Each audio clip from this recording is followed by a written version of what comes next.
Okay and then AGS டீம்ல வந்து புதுசா ஒரு पर्सन ஜாயின் பண்ணிருக்காங்க. அவங்க பேர் உங்களுக்கு முதல்ல இன்ட்ரோ듀ஸ் பண்ணிடுறோம். மிஸ் இலக்கியா. சோ இவங்க வந்து பாத்தீங்க அப்படினா ஒரு ரோல் கிடையாது, பல ரோல் பண்ணிட்டு இருக்காங்க.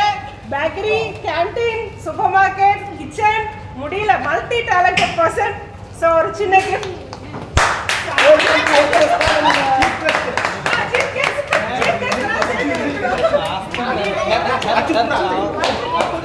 சரி கொடுங்க கொடுங்க. எவ்வளோ பேர் அவங்களுக்காக.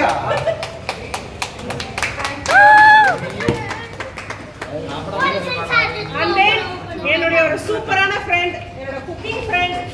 ஸோ மீனா அவங்களுக்கு ஒரு சின்ன கிஃப்ட். வாங்க जल्दी है क्या सीख ले तो सीख ले எல்லாரும் பெருசா கிளாப் பண்ணிடலாமா மீனாக்கு?